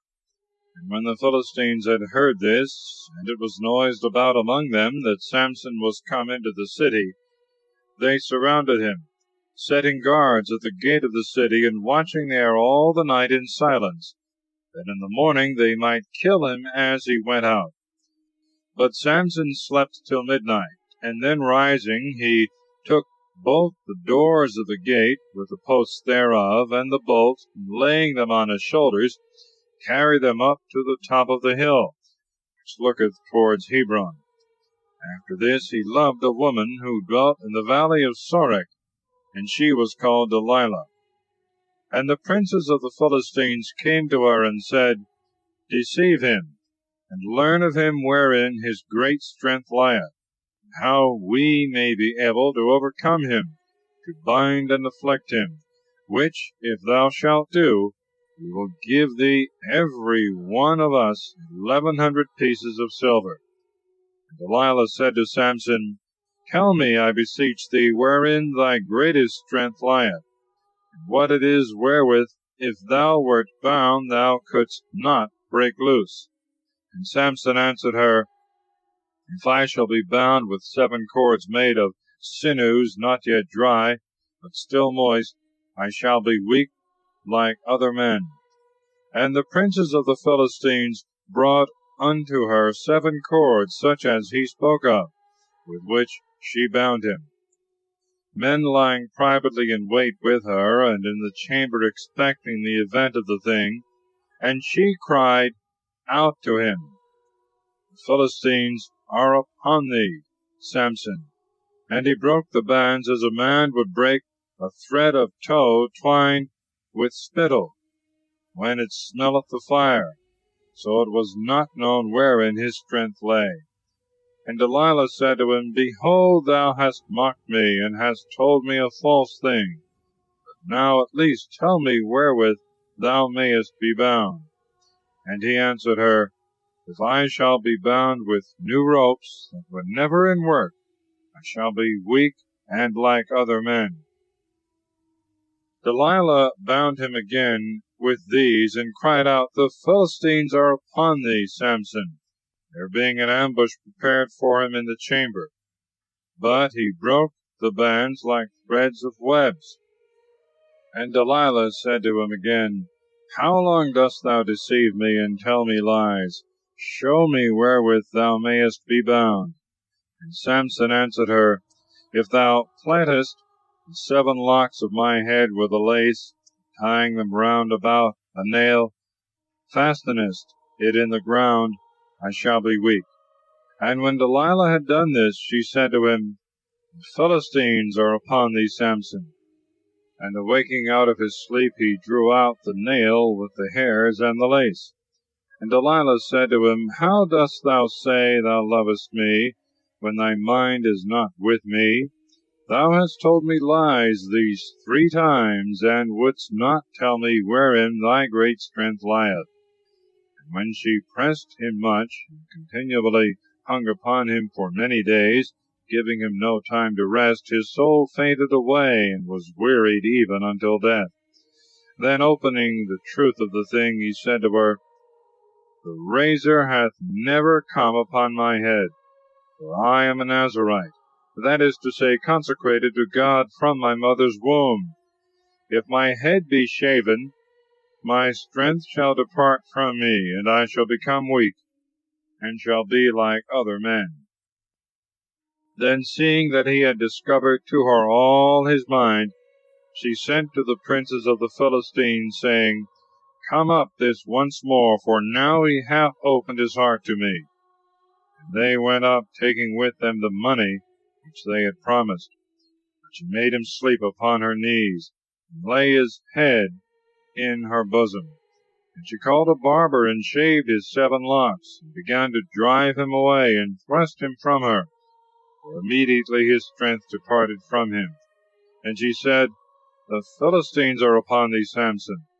And waking from sleep, he said in his mind, I will go out as I did before, and shake myself, not knowing that the Lord was departed from him.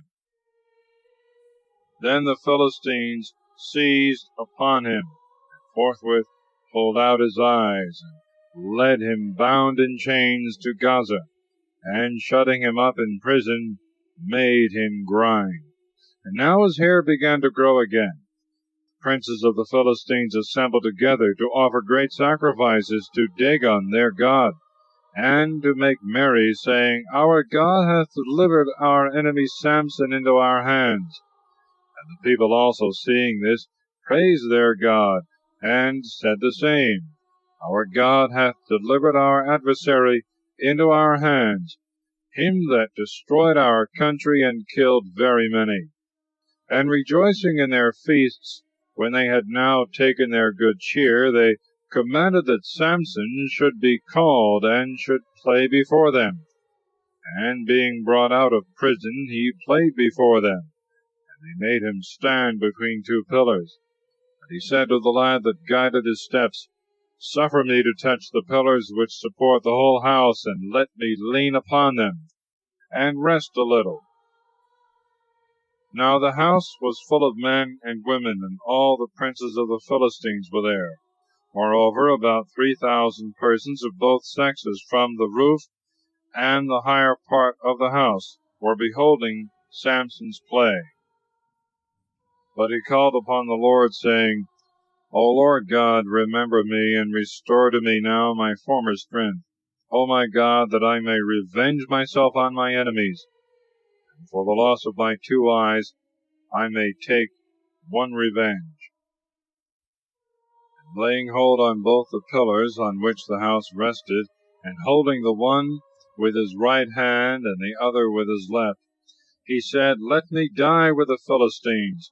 And when he had strongly shook the pillars, the house fell upon all the princes, and the rest of the multitude that was there, and he killed many more at his death than he had killed before in his life. And his brethren and all his kindred, going down, took his body, and buried it between Sarah and Eshtaol, the burying place of his father Manuel. And he judged Israel 20 years. Chapter 17. The history of the idol of Micas and the young Levite. There was at that time a man of Mount Ephraim, whose name was Micas, who said to his mother, The 1,100 pieces of silver which thou hadst put aside for thyself, and concerning which thou didst swear in my hearing, behold, I have, and they are with me. And she said to him, Blessed be my son by the Lord. So he restored them to his mother, who said to him, I have consecrated and vowed this silver to the Lord, that my son may receive it at my hand, and make a graven and a molten god. So now I deliver it to thee. And he restored them to his mother, and she took 200 pieces of silver, and gave them to the silversmith, to make of them a graven and a molten god, which was in the house of Micas. And he separated also therein a little temple for the god, and made an ephod, and teraphim, that is to say, a priestly garment, and idols. And he filled the hands of one of his sons, and he became his priest. In those days there was no king in Israel, but every one did that which seemed right to himself. There was also another young man of Bethlehem, Judah, of the kindred thereof, and he was a Levite, and dwelt there. Now he went out from the city of Bethlehem, and desired to sojourn wheresoever he should find it convenient for him.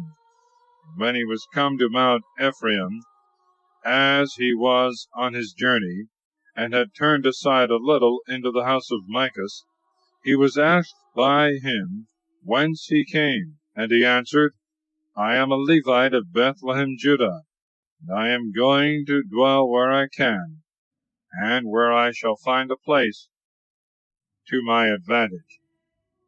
And Micah said, Stay with me, and be unto me a father and a priest, and I will give thee every year 10 pieces of silver, and a double suit of apparel, and thy victuals. He was content, and abode with the man, and was unto him as one of his sons. Micah filled his hand, and had the young man with him for his priest, saying, Now I know God will do me good, since I have a priest of the race of the Levites. Chapter 18. The expedition of the men of Dan against Laius. In their way they robbed Micah of his priest and his gods. In those days there was no king in Israel, and the tribe of Dan sought them an inheritance to dwell in. For unto that day they had not received their lot among the other tribes. So the children of Dan sent 5 most valiant men of their stock and family from Sarah and Eshtaol, to spy out the land, and to view it diligently. And they said to them, Go and view the land. They went on their way, and when they came to Mount Ephraim, they went into the house of Micah, and rested there. And knowing the voice of the young man, the Levite, and lodging with him, they said to him, Who brought thee hither? What dost thou here? Why wouldst thou come hither? He answered them, Micah hath done such and such things for me, and hath hired me to be his priest. Then they desired him to consult the Lord, that they might know whether their journey should be prosperous, and the thing should have effect. He answered them, Go in peace. The Lord looketh on your way, and the journey that you go. So the 5 men going on came to Laius, and they saw how the people dwelt therein without any fear, according to the custom of the Sidonians, secure and easy, having no man at all to oppose them, being very rich, and living separated at a distance from Sidon and from all men. And they returned to their brethren in Sarai and Eshtaol, who asked them what they had done, to whom they answered, Arise, and let us go up to them, for we have seen the land which is exceeding rich and fruitful. Neglect not, lose no time, let us go and possess it. There will be no difficulty. We shall come to a people that is secure, into a spacious country, and the Lord will deliver the place to us, in which there is no want of anything that groweth on the earth. There went therefore of the kindred of Dan to it from Sarai and Eshtaol 600 men, furnished with arms for war. Going up, they lodged in Kiriathaim of Judah, which place from that time is called the camp of Dan, and is behind Kiriathaim. From thence they passed into Mount Ephraim, and when they were come to the house of Micah, the 5 men that before had been sent to view the land of Laius said to the rest of their brethren, You know that in these houses there is an ephod, and teraphim, and a graven, and a molten god. See what you are pleased to do. When they had turned a little aside, they went into the house of the young man the Levite, who was in the house of Micah, and they saluted him with words of peace. And the 600 men stood before the door, appointed with their arms. They that were gone into the house of the young man went about to take away the graven god, and the ephod, and the teraphim, and the molten god. And the priest stood before the door, the 600 valiant men waiting not far off. So they that were gone in took away the graven thing, the ephod, and the idols, and the molten god. And the priest said to them, What are you doing? And they said to him, Hold thy peace, and put thy finger on thy mouth, and come with us, that we may have thee for a father and a priest. Whether is better for thee to be a priest in the house of one man, or in a tribe and family in Israel? When he had heard this, he agreed to their words, and took the ephod, and the idols, and the graven god, and departed with them. And when they were going forward, and had put before them the children and the cattle and all that was valuable, and were now at a distance from the house of Micah, the men that dwelt in the houses of Micah, gathering together, followed them, and began to shout out after them. They looked back, and said to Micah, What aileth thee? Why dost thou cry? And he answered, You have taken away my gods, which I have made, me and the priest, and all that I have, and do you say, What aileth thee? And the children of Dan said to him, See thou say no more to us, lest men enraged come upon thee, and thou perish with all thy house. And so they went on the journey they had begun. But Micah, seeing that they were stronger than he, returned to his house. And the 600 men took the priest, and the things we spoke of before, and came to Laius, to a people that was quiet and secure, and smote them with the edge of the sword, and the city was burnt with fire, there being no man at all who brought them any succor, because they dwelt far from Sidon, and had no society or business with any man. And the city was in the land of Rohab, and they rebuilt it and dwelt therein, calling the name of the city Dan, after the name of their father, who was the son of Israel, which before was called Laius. And they set up to themselves the graven idol. And Jonathan the son of Gershom, the son of Moses, he and his sons were priests in the tribe of Dan, until the day of their captivity. The idol of Micah remained with them all the time. The house of God was in Shiloh. In those days there was no king in Israel. Chapter 19. A Levite bringing home his wife is lodged by an old man at Gibeah in the tribe of Benjamin. His wife is there abused by wicked men, and in the morning found dead. Her husband cutteth her body in pieces, and sendeth to every tribe of Israel, requiring them to revenge the wicked fact. There was a certain Levite who dwelt on the side of Mount Ephraim, who took a wife of Bethlehem, Judah. And she left him, and returned to her father's house in Bethlehem, and abode with him 4 months. And her husband followed her, willing to be reconciled with her, and to speak kindly to her, and to bring her back with him, having with him a servant and 2 asses. And she received him, and brought him into her father's house. And when his father-in-law had heard this, and had seen him, he met him with joy, and embraced the man. And the son-in-law tarried in the house of his father-in-law 3 days, eating with him and drinking familiarly. But on the 4th day, arising early in the morning, he desired to depart. But his father-in-law kept him, and said to him, Taste first a little bread, and strengthen thy stomach, and so thou shalt depart. And they sat down together, and ate and drank. And the father of the young woman said to his son-in-law, I beseech thee to stay here today, and let us make merry together. But he, rising up, began to be for departing. And nevertheless his father-in-law earnestly pressed him, and made him stay with him. But when morning was come, the Levite prepared to go on his journey. And his father-in-law said to him again, I beseech thee to take a little meat, and strengthening thyself till the day be farther advanced, afterwards thou mayest depart. And they ate together.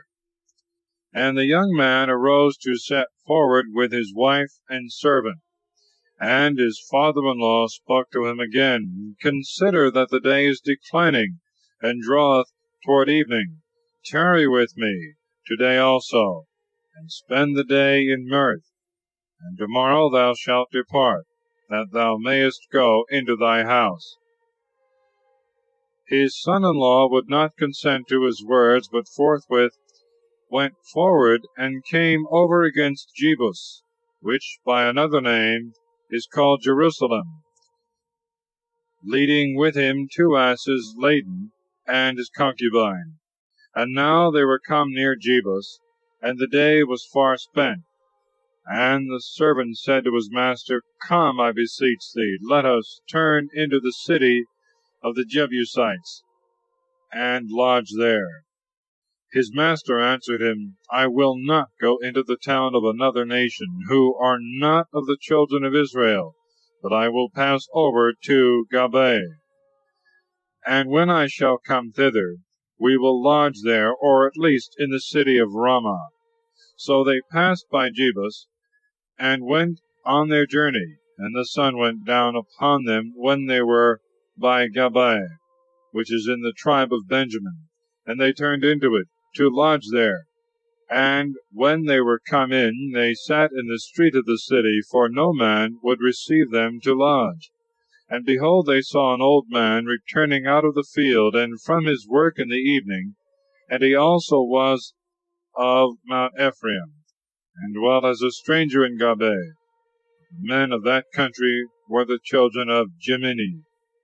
And the old man, lifting up his eyes, saw the man sitting with his bundles in the street of the city, and said to him, Whence comest thou, and whither goest thou?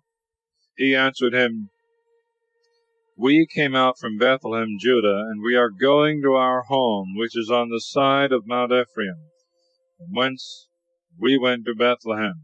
And now we go to the house of God, and none will receive us under his roof. We have straw and hay for provender of the asses, and bread and wine for the use of myself and thy handmaid, and of the servant that is with me. We want nothing but lodging. And the old man answered him, Peace be with thee. I will furnish all things that are necessary. Only, I beseech thee, stay not in the street. And he brought him into his house, and gave provender to his asses. And after they had washed their feet, he entertained them with a feast. While they were making merry, and refreshing their bodies with meat and drink after the labor of the journey, the men of that city, sons of Belial, that is, without yoke, came and beset the old man's house, and began to knock at the door, calling to the master of the house, and saying, Bring forth the man that came into thy house, that we may abuse him. And the old man went out to them and said, Do not so, my brethren, do not so wickedly, because this man is come into my lodging, and cease, I pray you, from this folly. I have a maiden daughter, and this man hath a concubine. I will bring them out to you, and you may humble them, and satisfy your lust. Only, I beseech you, commit not this crime against nature on the man. They would not be satisfied with his words, which the man, seeing, brought out his concubine to them, and abandoned her to their wickedness. When they had abused her all the night, they let her go in the morning. The woman at the dawning of the day came to the door of the house where her lord lodged, and there fell down. And in the morning the man arose and opened the door, that he might end the journey he had begun. And behold, his concubine lay before the door, with her hands spread on the threshold. He, thinking she was taking her rest, said to her, Arise, let us be going. But as she made no answer, perceiving she was dead, he took her up and laid her upon his ass, and returned to his house.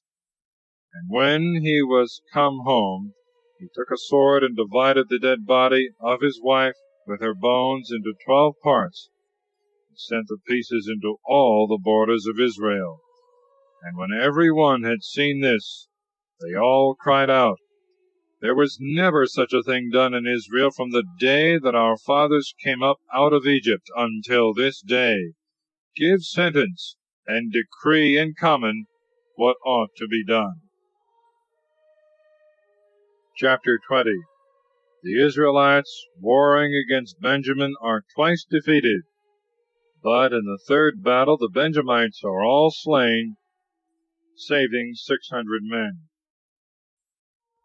Then all the children of Israel went out and gathered together as one man from Dan to Bersabeh, with the land of Galilee, to the Lord in Mizpah. And all the chiefs of the people and all the tribes of Israel met together in the assembly of the people of God, 400,000 footmen fit for war. Nor were the children of Benjamin ignorant that the children of Israel were come up to Mizpah. And the Levite, the husband of the woman that was killed, being asked how so great a wickedness had been committed, answered, I came into Gabaa of Benjamin with my wife, and there I lodged. And behold, the men of that city in the night beset the house wherein I was, intending to kill me and abuse my wife with an incredible fury of lust, so that at last she died. And I took her and cut her in pieces, and sent the parts into all the borders of your possession, because there never was so heinous a crime and so great an abomination committed in Israel. You are all here, O children of Israel, determined what you ought to do. And all the people standing answered, as by the voice of one man, We will not return to our tents, neither shall any one of us go into his own house. But this we will do in common against Gabaa. We will take 10 men of 100 out of all the tribes of Israel, and 100 out of 1,000, and 1,000 out of 10,000, to bring victuals for the army, that we might fight against Gabaa of Benjamin, render to it for its wickedness what it deserveth. And all Israel were gathered together against the city as one man, with one mind and one counsel. And they sent messengers to all the tribe of Benjamin, to say to them, Why hath so great an abomination been found among you? Deliver up the men of Gabaa, that have committed this heinous crime, that they may die, and the evil may be taken away out of Israel. But they would not hearken to the proposition of their brethren, the children of Israel. But out of all the cities which were of their lot, they gathered themselves together into Gabaa, to aid them, and to fight against the whole people of Israel.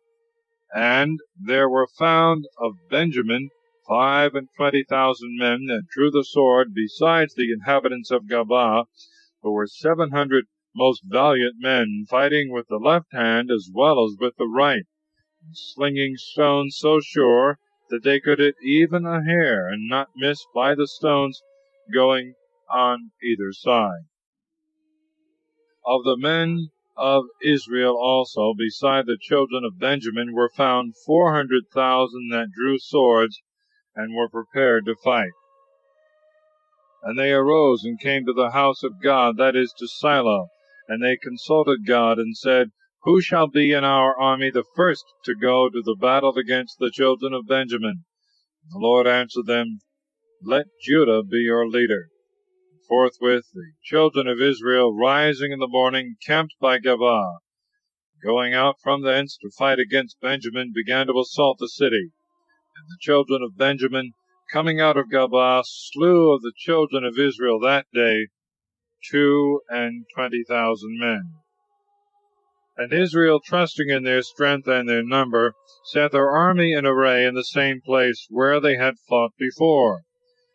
Yet so that they first went up and wept before the Lord until night, then consulted him and said, Shall I go out any more to fight against the children of Benjamin and my brethren, or not?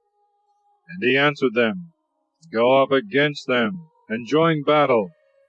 And when the children of Israel went out the next day to fight against the children of Benjamin, the children of Benjamin sallied forth out of the gates of Gabaa, and, meeting them, made so great a slaughter of them, as to kill 18,000 men that drew the sword. Wherefore all the children of Israel came to the house of God, and sat and wept before the Lord. And they fasted that day till the evening, and offered to him holocausts and victims of peace offerings, and inquired of him concerning their state.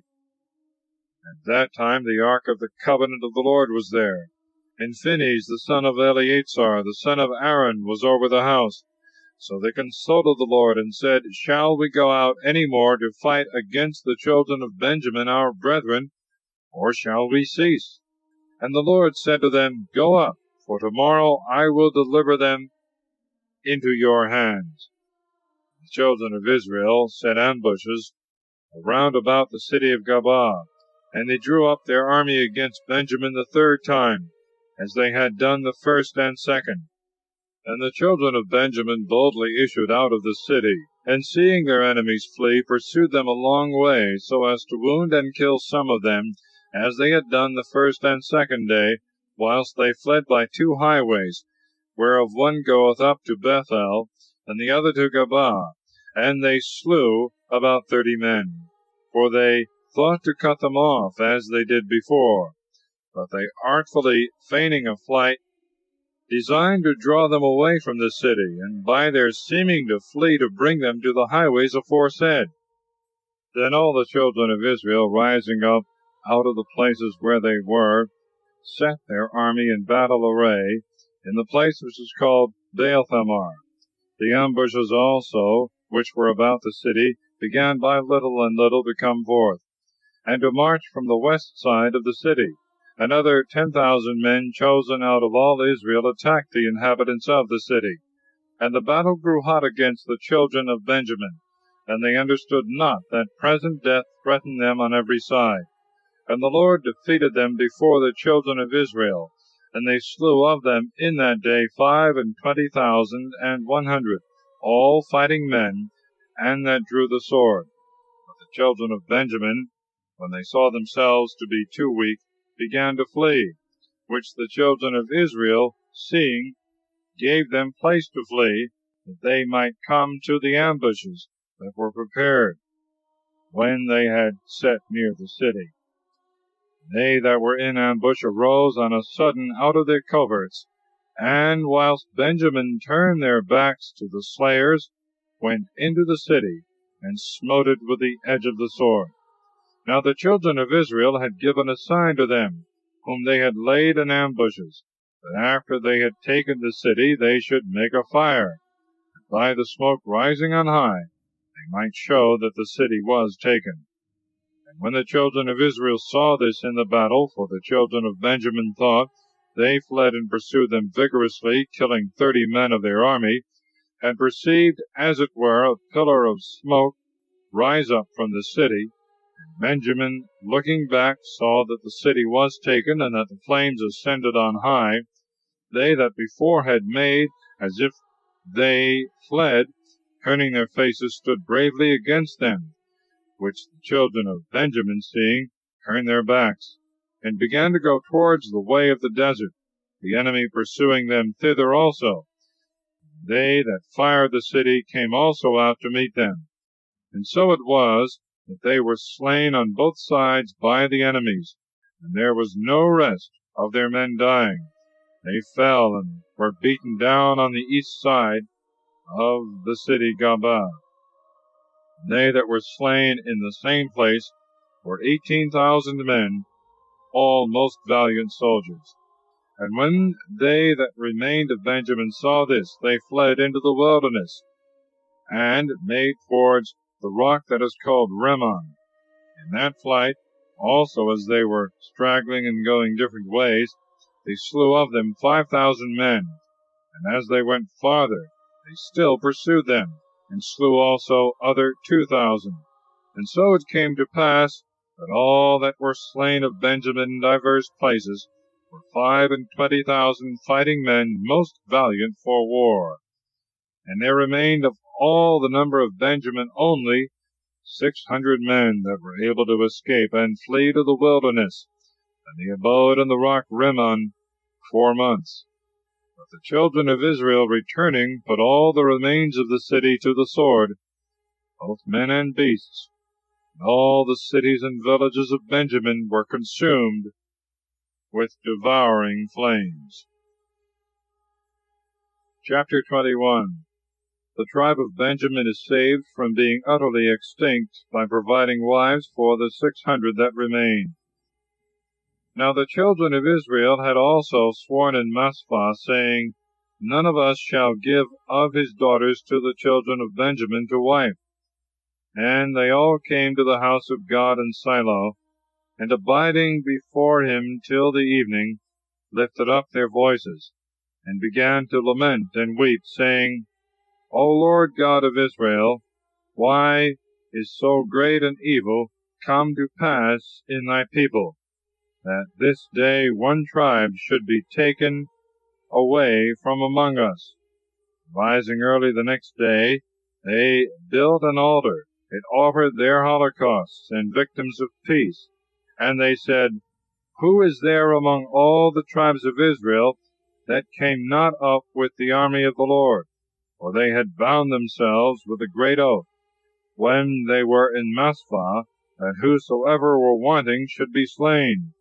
And the children of Israel, being moved with repentance for their brother Benjamin, began to say, One tribe is taken away from Israel. Whence shall they take wives? For we have all in general sworn not to give our daughters to them. Therefore they said, Who is there of all the tribes of Israel that came not up to the Lord to Mizpah? And behold, the inhabitants of Jabesh Gilead were found not to have been in that army. At that time also, when they were in Shiloh, no one of them was found there. So they sent 10,000 of the most valiant men, and commanded them, saying, Go and put the inhabitants of Jabesh Gilead to the sword, with their wives and their children. And this is what you shall observe: every male and all women that have known men you shall kill, but the virgins you shall save. And there were found of Jabesh Gilead 400 virgins that had not known the bed of a man. And they brought them to the camp in Shiloh, into the land of Canaan. And they sent messengers to the children of Benjamin that were in the rock Rimmon, and commanded them to receive them in peace. And the children of Benjamin came at that time, and wives were given them of the daughters of Jabesh Gilead, but they found no others, whom they might give in like manner. And all Israel was very sorry, and repented for the destroying of one tribe out of Israel. And the ancients said, What shall we do with the rest, that have not received wives? For all the women in Benjamin are dead. And we must use all care, and provide with great diligence, that one tribe be not destroyed out of Israel. For as to our own daughters we cannot give them, being bound with an oath and a curse, whereby we said, Cursed be he that shall give Benjamin any of his daughters to wife. So they took counsel, and said, Behold, there is a yearly solemnity of the Lord in Shiloh, which is situate on the north of the city of Bethel, and on the east side of the way that goeth from Bethel to Sichem, and on the south of the town of Lebonah. And they commanded the children of Benjamin, and said, Go and lie hid in the vineyards. And when you shall see the daughters of Shiloh come out, as the custom is to dance, come ye on a sudden out of the vineyards, and catch you every man his wife among them, and go into the land of Benjamin. And when their fathers and their brethren shall come, and shall begin to complain against you, and to chide, we will say to them, Have pity on them, for they took them not away as by the right of war or conquest. When they asked to have them, you gave them not, and the fault was committed on your part. And the children of Benjamin did as they had been commanded.